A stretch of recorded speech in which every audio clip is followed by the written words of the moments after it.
Olá, pessoal, é uma alegria nos encontrarmos mais uma vez aqui. Estamos esta semana na programação da Feira Caicó Criativa, a primeira feira de economia, a primeira feira virtual de economia criativa de Caicó, destacando o potencial que nós temos para os negócios criativos. E é óbvio que nós não poderíamos deixar de falar sobre audiovisual. É o tema do nosso bate-papo de agora. E aí eu queria convidar para estar nessa sala conosco três pessoas que são referências no audiovisual de Caicó e da região de Seridó. Convido Raildon Lucena, Titina Medeiros e Mara Macedo. Meus amigos, sejam bem-vindos aqui à nossa sala. Obrigada, Diego. Obrigado, Diego. Com satisfação estar aqui participando dessa Feira Caicó Criativa, que a gente está numa expectativa muito grande aí, né? Para que possa estar sendo realizada agora virtualmente, mas próximo ano, se Deus quiser, presencialmente, mais uma atividade aí para fortalecer Caicó e a nossa região Seridó. Quem não conhece Raildon Lucena, Raildon, eu tenho a alegria de tê-lo como meu sócio na Referência Comunicação.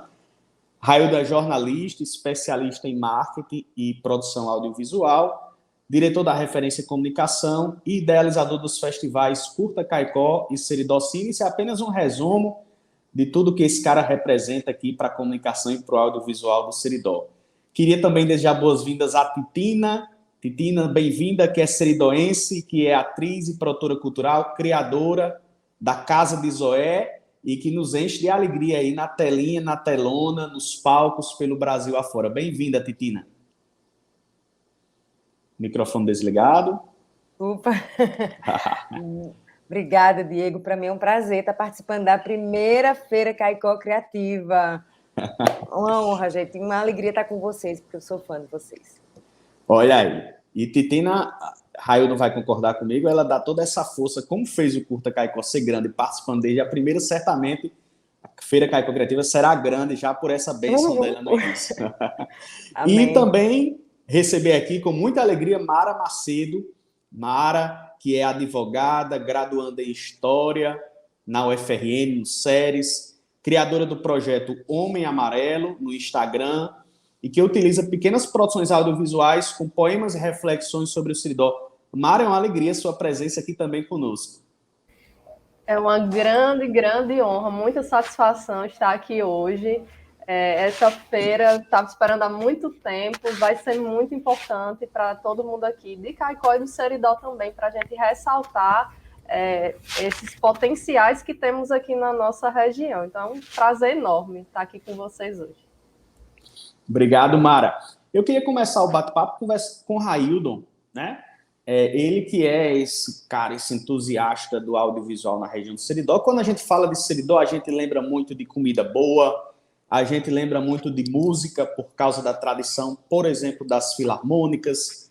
A gente lembra de muita coisa legal, de muitas referências culturais, muitas expressões artísticas. Mas às vezes a gente fica assim, peraí, e audiovisual, como é que está acontecendo aqui na região do Seridó? Como é que está acontecendo em Caicó?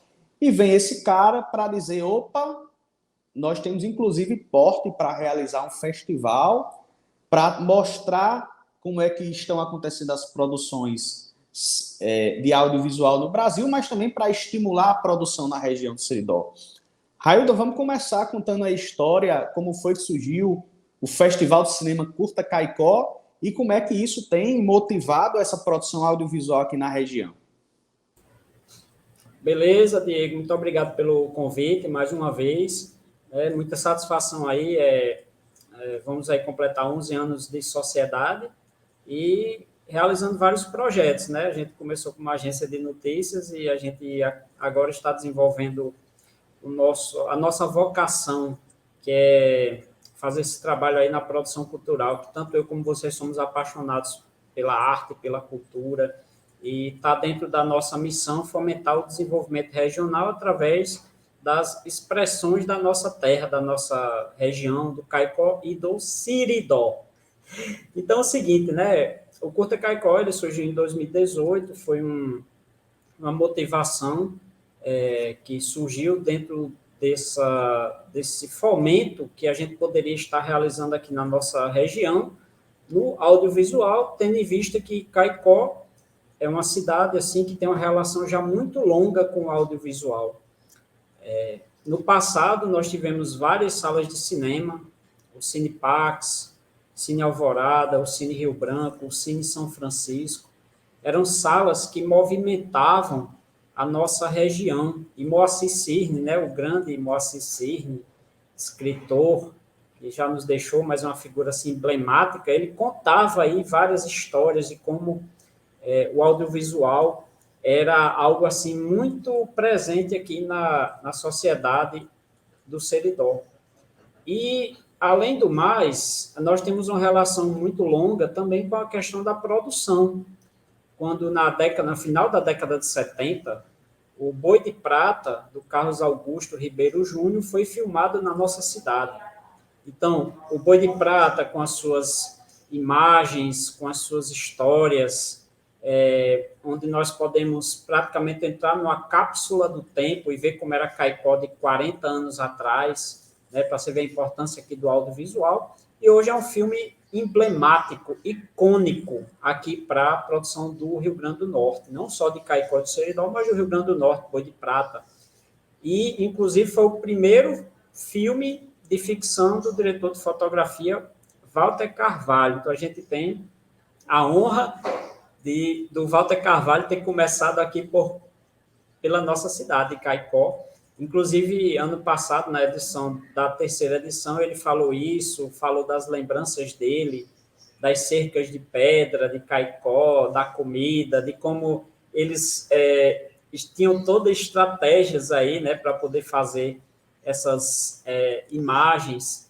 Então, para a gente é muito importante. E depois, com o declínio das salas de cinema, Caicó começou a ter o movimento das videolocadoras, né, que isso teve até meados da década de 90, quando a última sala se fechou, a última sala de exibição, mas nós tivemos um movimento muito forte aí nas locadoras, inclusive um outro filme, um outro longa foi filmado aqui na década de 90, por desbravadores caicoenses que fizeram um filme chamado Fatalidades da Vida, e é muito interessante, que eles contam como é que era toda essa produção e tal. Ou seja, a nossa relação com o audiovisual não é de hoje, não é dos últimos 4 anos. Nós temos uma relação muito próspera aí, e eu quero citar também, né, Titina vai falar daqui a pouco, né, mas, por exemplo, a importância do protagonismo feminino, por exemplo, Jussara Queiroz, que é de Jucurutu, mas a primeira cineasta do Rio Grande do Norte, que fez longas aí na década de 80. Então, assim, o Caicó e o Seridó têm uma relação muito longa, né? Então, o Curta Caicó surgiu em 2018. Dentro dessa paixão, a gente é apaixonado por cinema, sempre teve essa ligação. Eu, particularmente, escrevi em blogs, em jornais, em revistas, cinéfilo, de carteirinha, aquela coisa toda. Tinha aquele desejo de fazer um festival aqui. Contamos com apoios, né, para fazer a primeira edição em 2018. Inclusive, Titina, nossa madrinha oficial, que foi quem deu esse start, né? Eu entrei em contato com Titina, inclusive na estreia do meu Seridó, que era espetáculo, era meu aniversário, eu disse, Titina, a gente vai fazer um festival em Caicó, e conta com você. Titina abraçou o festival, fez vídeo, fez toda aquela movimentação, né, para que a gente pudesse estar dando o nome de Caicó aí, nível nacional, né, onde a gente pudesse estar apresentando o festival aos realizadores, e isso foi fundamental para que as pessoas comecem a querer conhecer Caicó, né? Peraí, a gente quer conhecer quem é esse pessoal de Caicó aí, então aquele vídeo, o primeiro vídeo de Titina foi emblemático. E, assim, nesses últimos 4 anos aí, a gente já está partindo para uma 5ª edição, quem diria, né? Aos trancos e barrancos, a gente foi se adaptando, e hoje a gente tem uma alegria muito grande, porque o Curta Caicó já vem dando frutos. Nós já realizamos, em 4 edições, cerca de 16 oficinas, eu acho que uma média de 4. A gente chegou a 20 oficinas, ano passado a gente fez quase 8 oficinas, uma média de 20 pessoas por oficinas, então, quer dizer, quase 300 pessoas já passaram pela oficina do Curta Caicó, online e também as presenciais. Nós, em 4 edições, nós já recebemos quase 2.500 filmes de todo o Brasil aí nas inscrições. Esse ano a gente bateu o recorde de 797 inscrições, e isso vem dando resultado, Diego, que é incrível, porque nós hoje temos em Caicó uma produção audiovisual que está crescendo, né? Você vê, tem um pessoal... Isso que eu ia destacar, Railton, e até por isso que eu pedi para entrar aqui na sala, na tela, que além de o festival ter a importância de atrair os olhares de cineastas do Brasil inteiro para Caicó, você, a partir do Curta Caicó, tem contribuído para esse momento de formação, e aí eu já vi outras entrevistas suas que você sempre destaca a evolução da produção do Seridó ao longo desse período do Curta Caicó, né? A quantidade de filmes da região inscritos no primeiro festival, e hoje um número bem superior, inclusive produções do Seridó que estão participando de outros festivais. Eu queria que você comentasse um pouquinho também essa importância do festival motivar mais produções aqui na região. Inclusive novos festivais na região também. É isso mesmo, Diego, porque através do festival, primeiro é porque a gente cria uma vitrine para que os seridoenses possam mandar seus filmes, já que nós temos uma mostra do Seridó, que é uma mostra para que as pessoas possam mandar seus filmes. E, inicialmente, às vezes, o pessoal tem até uma certa dificuldade para mandar para outros festivais. Então, a gente tem uma mostra específica para o Seridó. E, assim, no primeira edição, a gente recebeu um filme do Seridó. Esse ano foram quase 30 filmes, né? A gente já conseguiu atingir 14 municípios.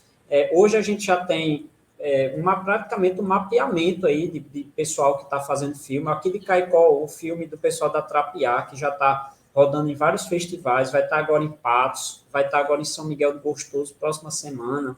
Tem o pessoal do Arte e Vida, tem o professor Valentim, tem Mara, a gente aqui. Então, assim, já é uma produção latente. E isso vem também crescendo para o Seridó. Hoje a gente já tem produção em Jardim do Seridó, em Parelhas, em Poeira, que já lançou um festival no começo do ano, foi o Curta Poeira no Facebook, teve o Curta Parelhas, que foi lançado agora, tem Florânia, né, que já tem uma produção já há 10 anos, né, e a Cari, que tá começando a ter um movimento muito interessante, né, eu acho que Titina até divulgou aí, nós vamos ter o lançamento de 2 curtas agora no mês de dezembro de Acari, que é o do João Batista e do Fred. São 2 jovens cineastas lá, o João Batista, que tem muito a pegada ambiental, e o Fred, que faz filmes com questões sociais. Então, tem a Cari, que está começando a crescer, que o pessoal também já tem desejo de fazer trabalhos de formações, de eventos lá também.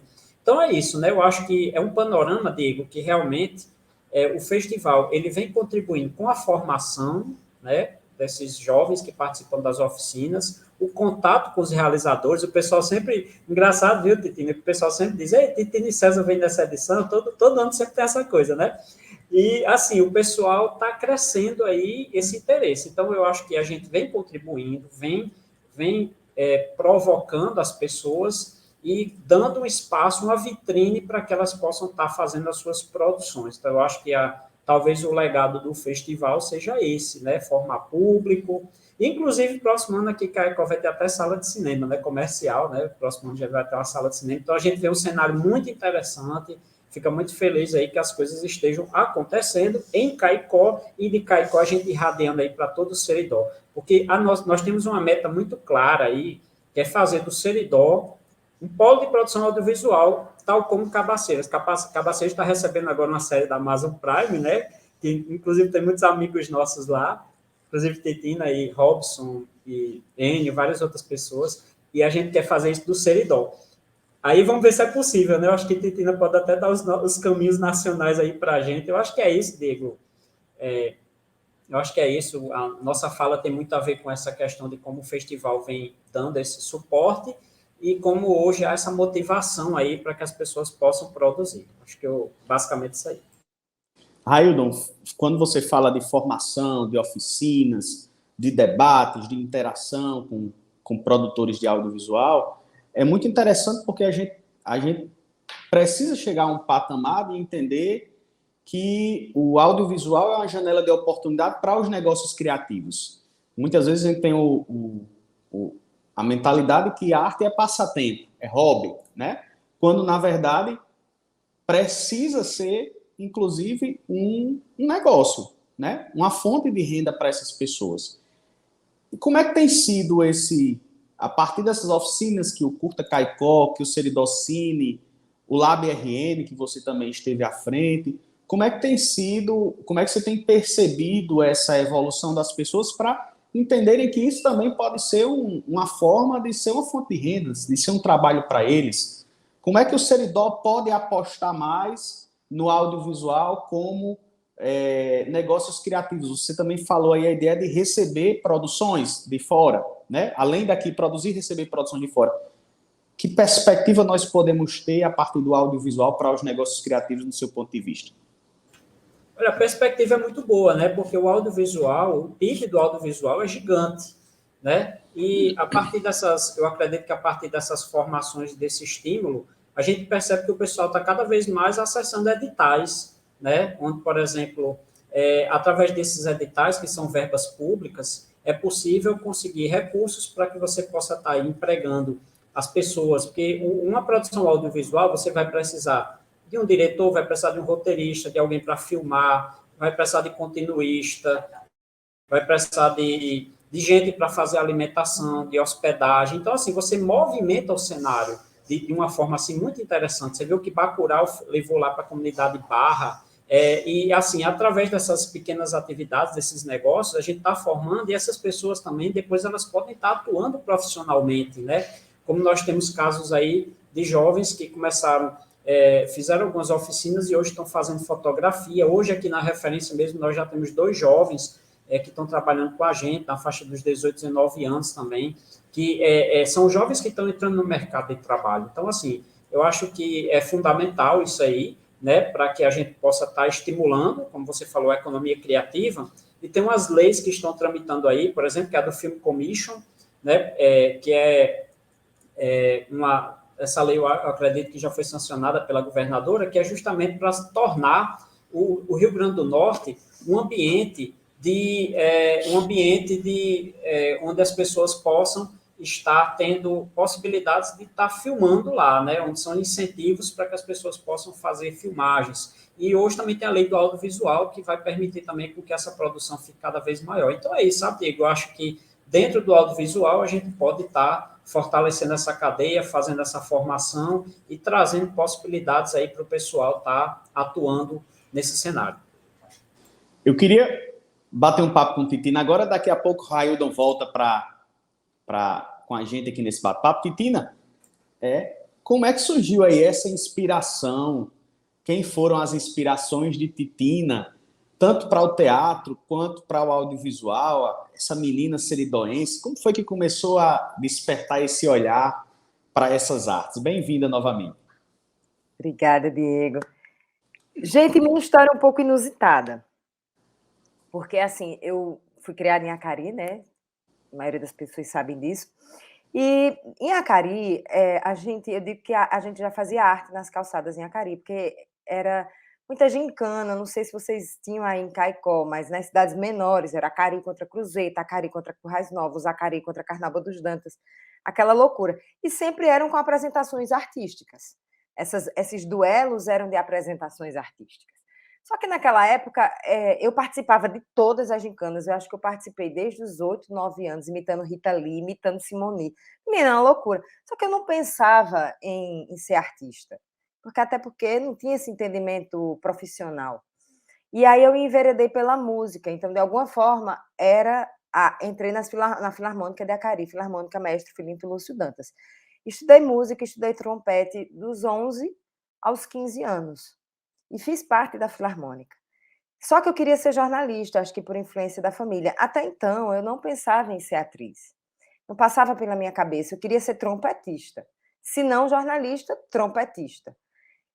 Só que aí minha família, pobre, nunca me deram instrumento, não tinha uma valorização também dentro da família, porque sempre se tem um entendimento de que não consegue se sobreviver de arte, né? Se tinha essa ideia, assim, vai viver como? Vai passar fome? Não era isso que a família queria. E a atriz, não. Sempre gostei de cinema, sempre gostei de televisão, de filme, mas não pensava em ser atriz. Só que quando eu vim para Natal, no ano de 2002, 2002, desculpa, gente, eu sou péssima para data. Desde a escola eu sou ruim de data. Em 92, março de 92, eu fui ao teatro pela primeira vez.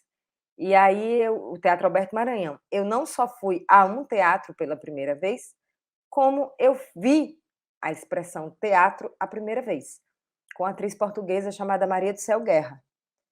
Um solo. Foi epifânico. Eu entendi o que era epifania ali. Foi tão incrível, porque eu lembro, eu não tenho nem às vezes muita memória boa, mas essa peça eu lembro exatamente de tudo. Um clarão se abriu na minha frente. E eu lembro de tudo que essa mulher fez, desde o primeiro momento que ela mexeu o pé em cena, até a hora do agradecimento. Ali ficou claro para mim que o que eu queria na minha vida mudou tudo, era o que aquela mulher estava fazendo. E a partir dali eu fui em busca disso, de fazer o que aquela mulher fazia. Era o que ela fazia, o que eu queria fazer. Então, minha vida artística como atriz, meu desejo de ser atriz começou ali. Claro que naquela época o audiovisual era muito mais distante para mim. Rio de Janeiro e São Paulo muito mais distante, cinema...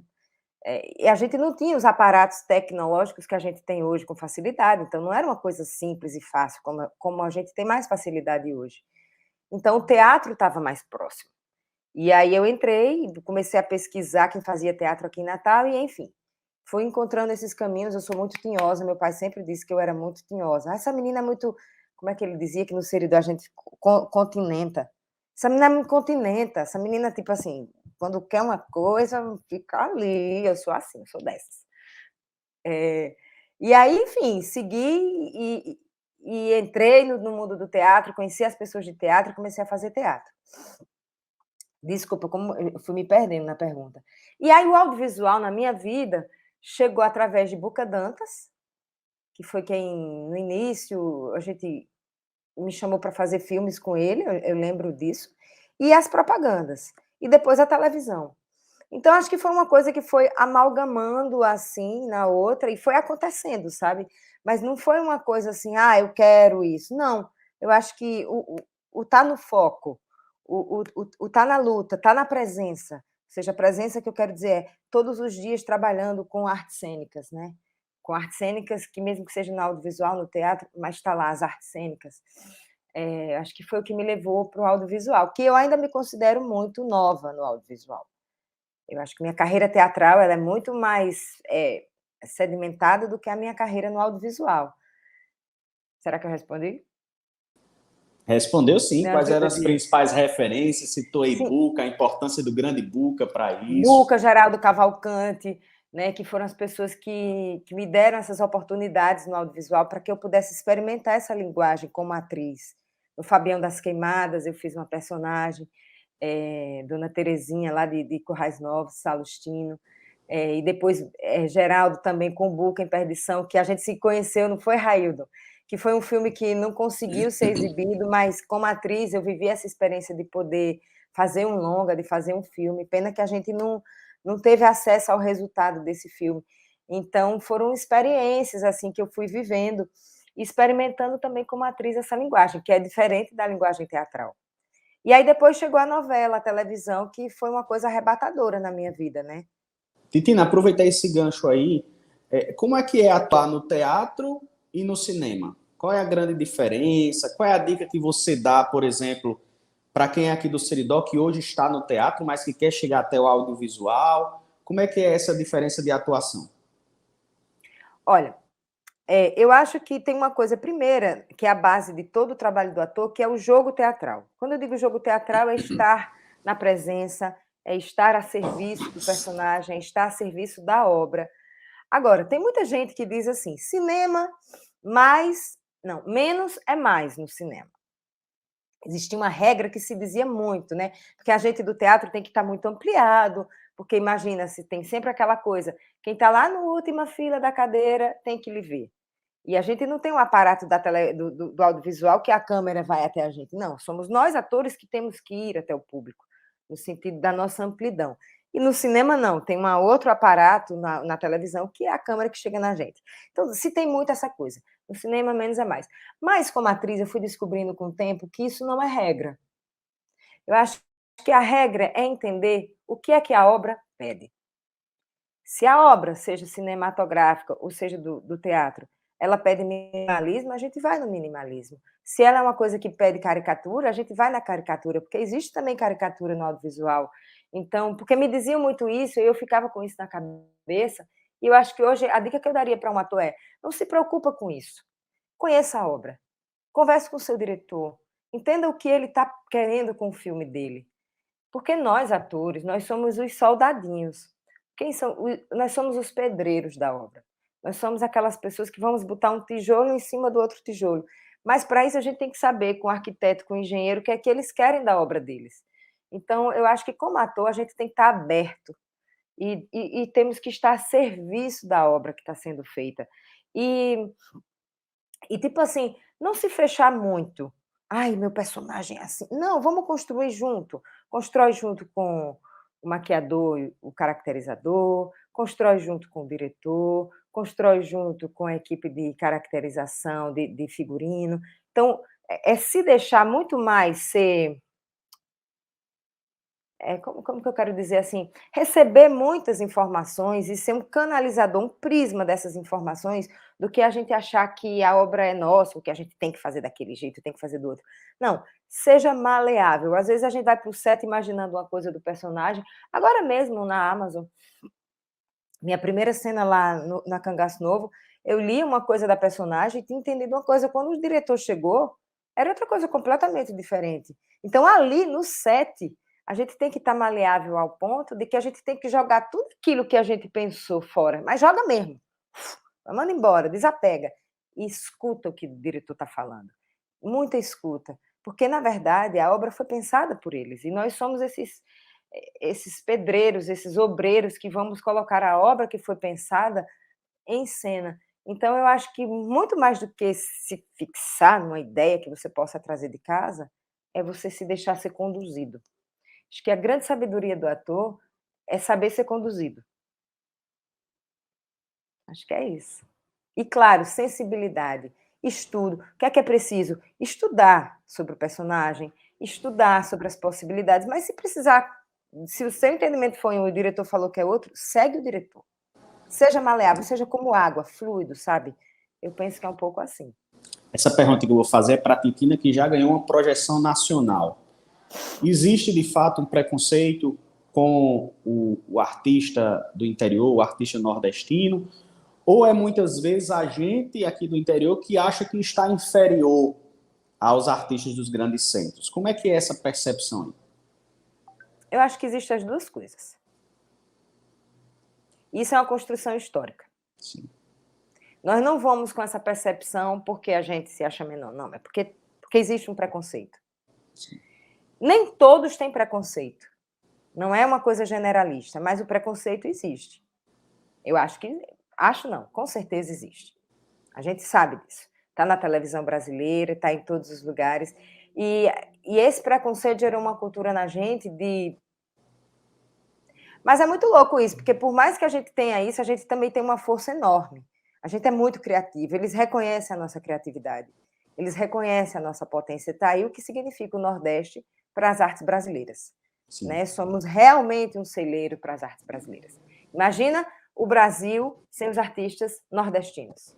Você consegue imaginar? Não, de forma alguma.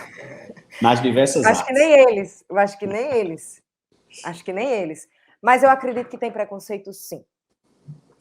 Tem Titina, preconceito nas produções, sim.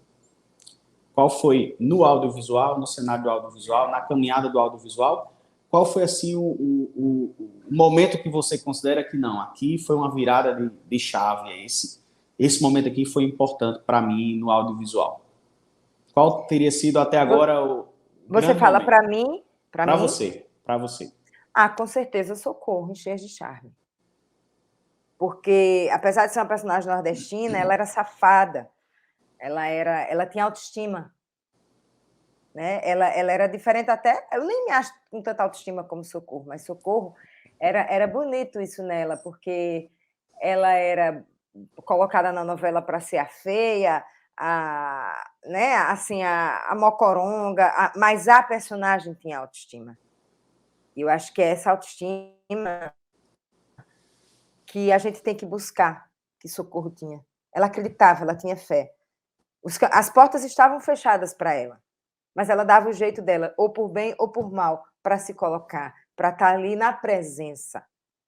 Então, eu acho que... E é engraçado que foi uma coisa que eu fui entendendo com o tempo, porque a novela, quando a gente está em processo criativo, é uma roda, né? Você não tem muito tempo, muito menos uma novela. Eu chegava a gravar 30 cenas por dia. Então, uma personagem grande na novela, porque ela estava em todos os cenários, aquela coisa toda. Então, enquanto a gente está fazendo, se você me fizesse uma pergunta dessa, naquele tempo eu não ia saber responder, porque eu estava, minhas 24 horas eram ocupada em realizar a obra, e não em refletir sobre a obra. Não dava tempo de refletir sobre a obra. E hoje eu tenho essa percepção sobre a personagem. E agradeço muito a Felipe Miguel, que é o autor de Cheios de Charme, e Isabel de Oliveira também, que era uma dupla, por eles terem criado essa percepção daquela personagem. Não só daquela personagem, como também das empreguetes, que eram empregadas domésticas, né? E acendeu também as empregadas domésticas no lugar de protagonismo, e no lugar de protagonismo bonito, colorido, cheio de vida, cheio de humor, cheio de alegria, e não daquela forma, estou ali só com a vassourinha atendendo telefone para a patroa, que era o mais comum na televisão brasileira. Então, eu acho que, para mim, realmente, Socorro, Cheios de Charme foi um marco na minha vida.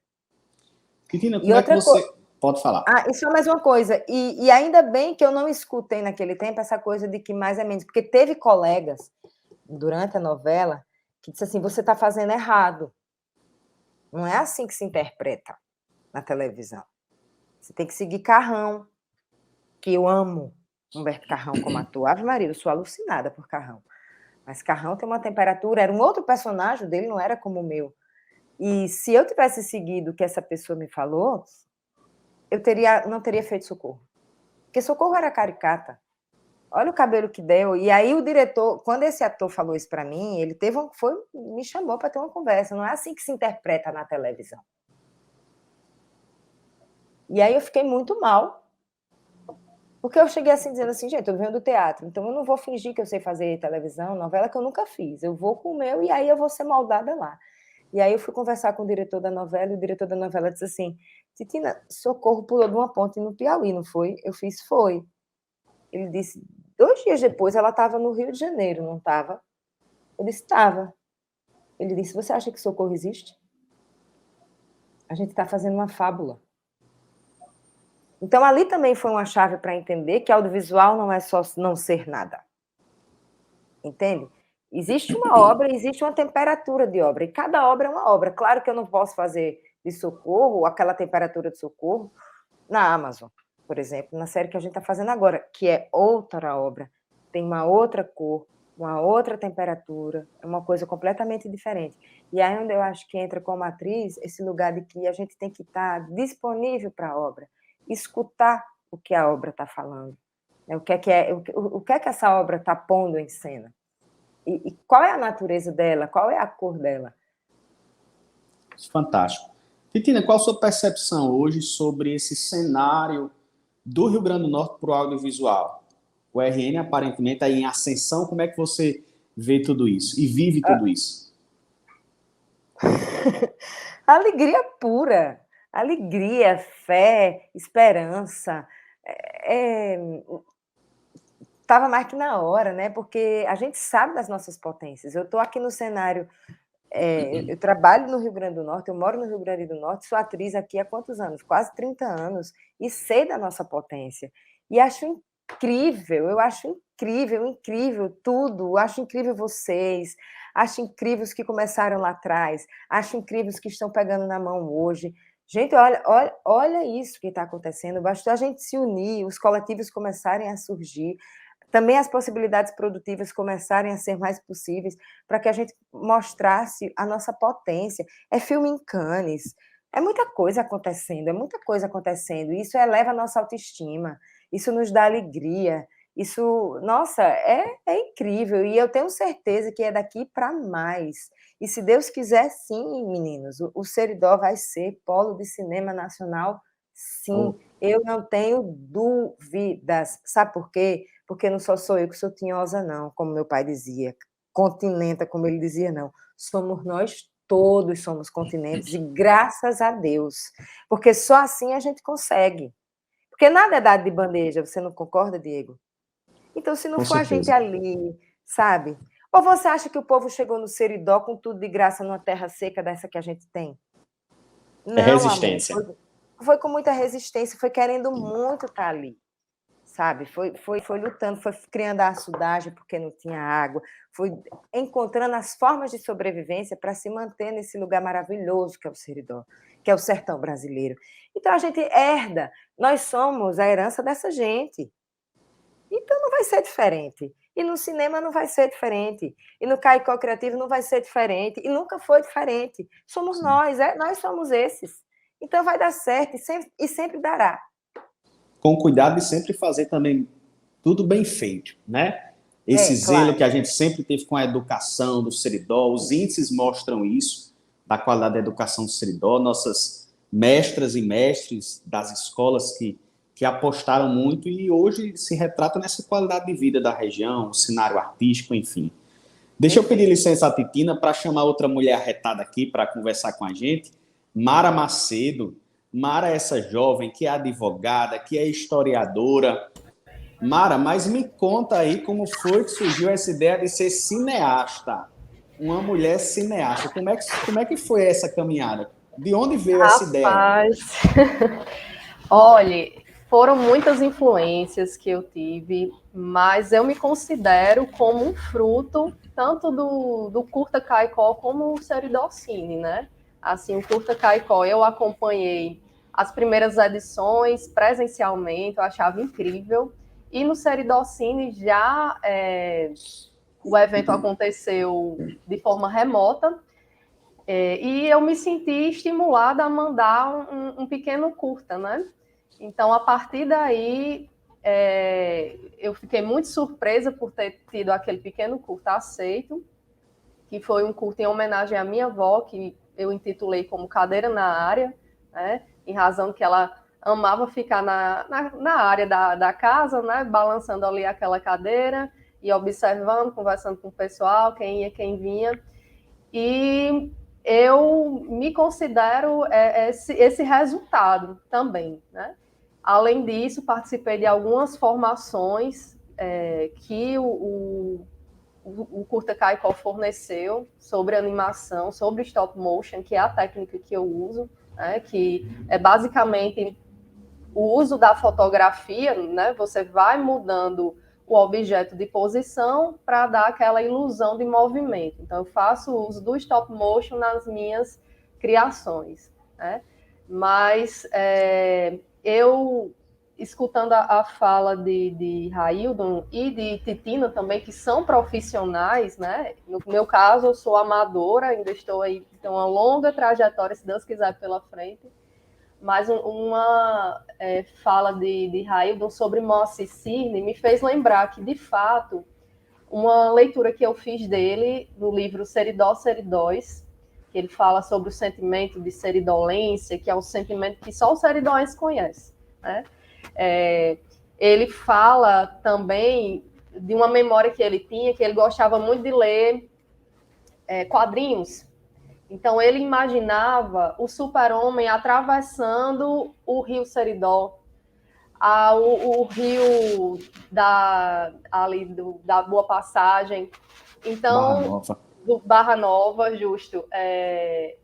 E eu ficava imaginando assim, como a gente não tinha nada, nenhuma animação aqui para Caicó, nenhuma história infantil que utilizasse como cenário Caicó, né? Então, pensando nisso, eu queria me reconhecer em alguma animação, em alguma história, né? E eu sentia muita falta. Eu acho que quando a gente é criança, muitas vezes eu tenho parentes em Natal, né? Às vezes eu ficava, mas Natal é tão melhor que Caicó, porque Natal tem praia, tem shopping, aqui o que é que tem? Por pura falta de conhecimento sobre as tantas riquezas que nós temos aqui em Caicó, que é uma terra com muita história, com muita cultura, com muita gente interessante e com locais muito bacanas que, de fato, a gente precisa explorar mais essas potencialidades. Mas eu fui amando o Caicó à medida que eu fui conhecendo e também me apropriando do espaço, né? De me colocar naquele espaço, me enxergar ali. E as pequenas animações que eu fui fazendo também é uma espécie de culminância desse sentimento, né? De integração à cidade, né? De amor a Caicó também. Mara, e como foi que aprende fazer animação? A gente conhece muito poucas pessoas que trabalham com animação, com stop motion também. Como foi que aprender essa técnica? Como foi que o seu passo a passo para atuar com animação? Na verdade, eu fui utilizando um aplicativo para celular de forma bem intuitiva, bem espontânea mesmo, porque eu criei uns pequenos personagens de caroço de abacate. Para quem não sabe, o caroço de abacate ele é super maleável e dá para você esculpir muito facilmente. Então, eu criei uma série de pequenos personagens, fica bem pequenininho, e criei vários, e eu tive a ideia de animar. E eu estava numa disciplina do curso de História, a gente fala sobre o que é a história, o que é o tempo, e me deu aquela coisa, disse, não, vou fazer um pequeno vídeo curtinho falando sobre o que é o tempo, né? Se o tempo a gente encontra uma verdade no passado, se essa resposta a gente encontra no presente ou é no futuro. O tempo é tão vasto, tem tantos significados, então, fazendo essas reflexões, eu criei esse pequeno vídeo com o aplicativo, mudando aquele personagem feito de caroço de abacate de posição, dando a ilusão que ele estava andando, aí do nada aparecia uma pirâmide do Egito, simbolizando a história antiga, do nada era um relógio, né, para falar do presente, enfim. Então, foi a partir dessa brincadeira, né, e dessas reflexões que a disciplina me trouxe, que eu fiz esse primeiro vídeo e foi daí que eu tive a ideia de montar um Instagram voltado para essas produções, né? Alguns amigos contribuíram bastante no início, a gente brincava de fazer poesia e colocar lá, né? Animar a poesia com vídeo, ou algumas reflexões, até sonhos desses meus amigos também a gente brincava de animar, de transformar em stop motion. Então foi a partir disso que eu fui ganhando essa, digamos, esse espaço confortável para conseguir me expressar através da animação. Uma curiosidade, é Mara sozinha que faz tudo, o roteiro, a gravação, a edição, a publicação? Isso, eu faço tudo, justamente. Mas tudo também muito simples. Você vê que, assim, desde o meu traço, às vezes eu faço alguns desenhos que é basicamente cobrindo, assim, então é tudo muito, muito artesanal, muito simples. Eu não sou desenhista, não sou profissional. A edição também é aquela básica, né?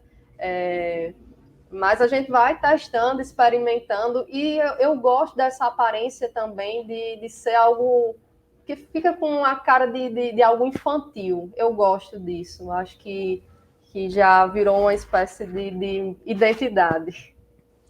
Já que a gente falou nesse público infantil, Mara, o stop motion, a animação, seria uma forma também de fazer esse casamento do audiovisual com a educação?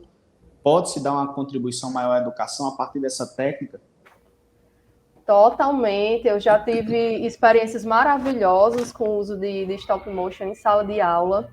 É muito interessante porque os alunos conseguem fazer suas próprias produções com stop motion, é muito simples, e eles ficam encantados, porque é uma brincadeira. Eles conseguem utilizar, às vezes são até brinquedos mesmo, alguns utilizam aquele super-herói, o Hulk, para fazer uma historinha ali, né, para contar, para se expressar. E você pode aliar isso com qualquer tipo de conteúdo. Você pode ir desde uma aula de matemática, mostrando de forma divertida como se faz cálculos, né, até uma aula de história, de português. Então, assim, dá para utilizar de forma muito ampla, né, com muitos recursos. E você não precisa, para fazer stop motion, você não precisa desenhar, você não precisa ter grandes conhecimentos, assim, porque hoje a gente tem tecnologias, né, aplicativos que vão nos auxiliar nesse processo, até mesmo de edição, né? Quem gosta aí a galerinha jovem, né, que gosta muito de TikTok, de vídeos no Instagram, tudo isso, já tem uma prática natural. É impressionante como eles já pegam o aplicativo e sabem mexer perfeitamente. Até me ensinam, né? É engraçado isso. E a gente troca ideia. Não, mas eu encontrei um aplicativo melhor. E assim a gente vai construindo em conjunto mesmo. Fantástico. Eu queria convidar aqui para a tela Raildo e Titina para ficarmos agora nós quatro para um bate-bola rápido.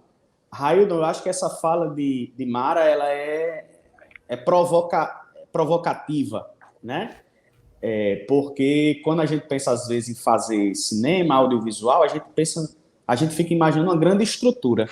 E eu fiz questão de fazer a pergunta se ela fazia sozinha a animação dela, né? Talvez isso seja uma provocação para os jovens, para aproveitar essa tecnologia, para mostrar que às vezes você sozinho consegue fazer uma produção audiovisual. A gente precisa, Raio, dessa pergunta é para você, a gente precisa simplificar mais as coisas e entender que é possível, sim, com uma boa ideia, fazer uma boa produção a partir das tecnologias que temos? Com certeza, Diego, é possível, sim. Eu acho que as tecnologias, eu tenho certeza, as tecnologias, elas permitiram que as pessoas tivessem cada vez mais acesso, como o Titina estava dizendo, né? Eu acho que, eu lembrando agora de Perdição, né, Titina, a dificuldade que a gente teve, né, para fazer toda aquela filmagem, né? Na época eu estava lá na assessoria de comunicação, né, era um aparato técnico e deu todo um problema, porque foi um problema técnico também no HD, não deu para depois recuperar o filme e tal. Mas hoje em dia nós vemos aí vários produtores de conteúdo, né, gente que está aí toda hora produzindo alguma coisa, pequenas histórias. E assim, eu acho que esses microfilmes, esses microdocumentários, esses pequenos filmes, isso aí já vai fazendo com que a gente possa estar colocando o que é mais importante, que é a narrativa. É uma boa narrativa, é uma história, né? Uma história que a gente vai estar contando, é a nossa expressão, a expressão de algo que a gente quer passar para o mundo de alguma forma. Então, dentro dessa linguagem, hoje, do celular, do audiovisual, tem aplicativos aí que são acessíveis. Eu acho que no próprio YouTube tem várias aulas aí, vou ver aula de roteiro, aula de fotografia, para entender o que é um enquadramento, e eu acho que é mais do que possível dentro dessa realidade que a gente vive hoje, né? Claro que o audiovisual é uma arte coletiva, né? Cada um, mas eu acho que você pode, sim, da mesma forma como Mara se expressou através do Cadeira na Área, né? E de várias outras histórias, né? Eu vou dar um exemplo que tem filmes aí, tem festivais, que são festivais do minuto, que o pessoal tem que fazer um filme em 1 minuto, que é uma dificuldade gigante, mas que é uma oportunidade da gente estar colocando todo aquele nosso conhecimento em dia. Então, é isso. Como dizia Glauber Rocha, né? Uma ideia na mão, uma câmera, vamos botar essa história aí para andar, e é possível, sim. Eu acho que dentro dessas ideias, né, a gente consegue, com certeza, viabilizar. Pessoal, agora com a Lei Aldir Blanc, a gente viu muitas produções legais no audiovisual, né? O YouTube, de certa forma, bombou aí com uma produção aqui no interior fantástica, em diversos municípios. A pandemia, óbvio que não acabou, sofremos bastante, mas ela nos ensinou algumas coisas. Eu queria deixar aí aberto para vocês falarem, foi que a pandemia nos ensinou, nos impactou em relação ao audiovisual. Eu deixo aberto para quem quiser responder.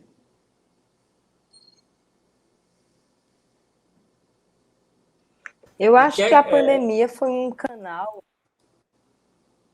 Vou falar rapidinho, Raildo. Eu acho que a pandemia para o audiovisual foi muito incrível, né? Porque foi a nossa forma de comunicação. A gente não podia se encontrar presencialmente, a gente ficou possibilitado disso. E isso fez com que a gente tivesse, obrigatoriamente, que se expressar através das telas. Ainda mais no momento onde a gente tem acesso às telas, né? Através dos celulares, muito coladinhos com a gente. Então, eu acredito que para o audiovisual foi incrível, porque muitas formas de se expressar, muitas pessoas se expressando através, isso que Raildo falou, o que a gente faz é uma expressão, uma forma de expressão através do audiovisual.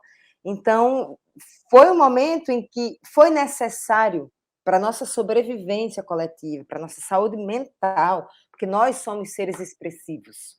A gente precisa se expressar, né? Faz parte da nossa natureza humana. Então, a forma que a gente tinha era através do audiovisual. Então, isso eclodiu assim de uma forma, de várias formas, né? Eu acho que para o audiovisual foi incrível, porque foi como se um desabrochar de, sabe, de experimentos, de formas, de vidas, de cores, de jeitos, como, por exemplo, o teatro. Até o teatro teve que se render, mesmo que através da presença, ao audiovisual. Então, o audiovisual foi captando tudo para ele. Eu acho que foi muito potente.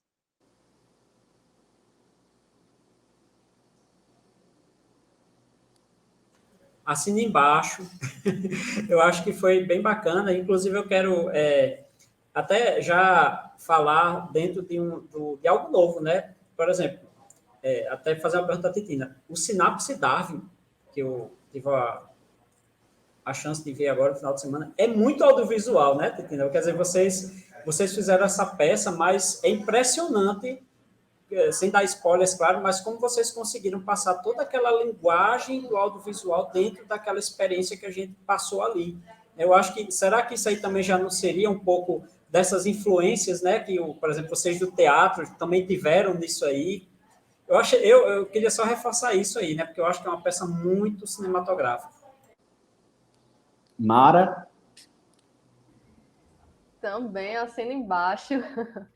De fato, assim, a arte nos salva, né? Essa pandemia foi, assim, um resultado, uma necessidade muito grande pela arte, pela criação. A gente sente falta disso, né? E se não tivesse sido a arte, eu não sei o que é que teria acontecido. Eu acho que a gente também, eu pelo menos me senti mais livre nesse momento da pandemia para criar, porque o que é que acontecia? Eu fazendo as minhas pequenas esculturas de abacate, né? Antes da pandemia, minha avó chegava assim perto de mim, aí ficava olhando, aí olhava para mim, aí balançava a cabeça, aí dizia: "Ô, menina cavilosa, inventa coisa." E porque muita gente que não entende, mas aí depois eu mostrei as produções para ela, né? Aí ela gostava de ver, mas ela não entendia o significado daquilo, né? E muitas vezes a gente não é compreendido em nossas expressões, em nossa arte, mas eu acho que a pandemia deixou todo mundo mais sensível. Eu acho que houve essa recepção maior também. Outras pessoas que não eram tão próximas da arte, né, acabaram se deixando envolver também, por essa necessidade mesmo, né, de se aproximar, de se expressar, de falar o que está sentindo. Pessoal, eu queria, nesse momento final do nosso bate-papo, a gente já caminhando para 1 hora de bate-papo, o propósito da Feira Caicó Criativa é motivar as pessoas para dizerem: olha, o Seridó é uma terra de talentos, Caicó é uma terra de talentos, e nós precisamos enxergar as diversas possibilidades que nós temos a partir dessa criatividade do nosso povo. Então, o nosso propósito é motivar as pessoas, né, a se reconhecerem, a reconhecerem os talentos que nós temos e como nós podemos crescer enquanto pessoas, enquanto comunidades, a partir dessas referências artísticas. Eu queria deixar nesse momento final, não só a nossa gratidão, mas também a palavra com vocês para vocês levarem uma mensagem de motivação para quem já está no audiovisual ou para quem pretende ingressar no audiovisual aqui na região. E aí eu deixo livre para quem quiser começar a falar já nessa despedida. Muito obrigado desde já a todos. Muito obrigada, Diego. Muito obrigada a toda a equipe do Caicó Criativa. A mensagem que eu gostaria de deixar é de tentar, sabe? Quem tem medo de submeter o seu projeto, de executar aquela ideia, que tente, mesmo assim, mesmo sem ter tantos recursos, vá fazendo o que é possível, né? Vá testando, vá se desafiando, porque no final eu acho que o que vale mesmo é o sentimento, a sensibilidade. Claro, a gente tem que aliar a técnica também, mas a técnica a gente aprende, né? A gente vai caminhando e vai construindo esse conhecimento, né? Então, eu deixo como mensagem isso: se arrisque, tente, né? Tente não ouvir aquelas críticas iniciais que não são produtivas, né? E se arrisque, se jogue, que vai dar certo.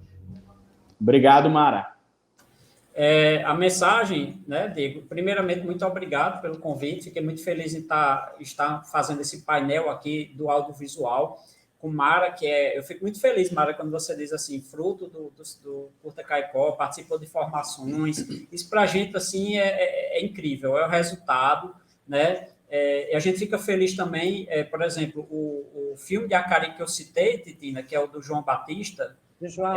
Acho, o Olho d'Água, agora esqueci o nome do filme, mas foi feito através de um laboratório de roteiro, que foi um projeto também do Caicó Criativa, né, que foi o Lab RN, e onde eu fui um dos produtores. Então, já foi resultado, já foi um roteiro que vai se tornar em filme. Então, assim, a motivação que a gente diz é o seguinte, pessoal, aproveitem aí as oportunidades. Eu acho que, assim, hoje nós temos um cenário, eu acho que há 15 anos atrás eu tinha muita vontade de fazer isso, de fazer filme, de fazer cinema, de fazer festival. A gente não tinha as ferramentas, não tinha as oportunidades, não tinha as possibilidades. Hoje nós temos isso aí. A gente tem atividades acontecendo, a gente tem muita coisa. Eu acho que o cenário está incrível.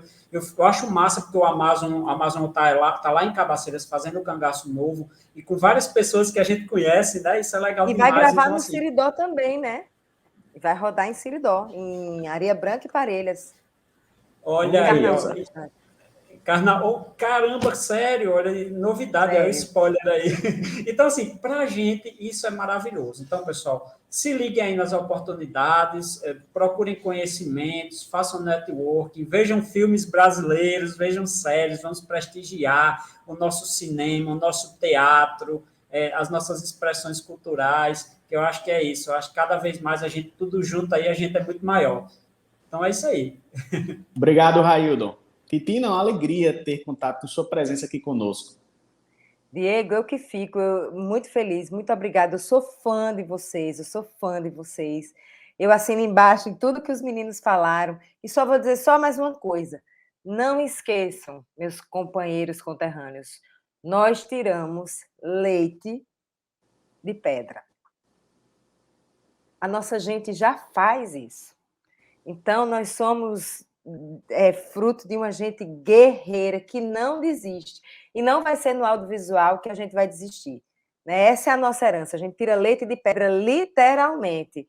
Então, galera, é ter fé na nossa ancestralidade, de onde a gente vem, e pensar olhar para trás, ver a força dos que vieram antes de nós, para a gente impulsionar com essa força para o futuro e para os que chegaram depois. Já está dando certo e sempre dará. Parabéns para nós.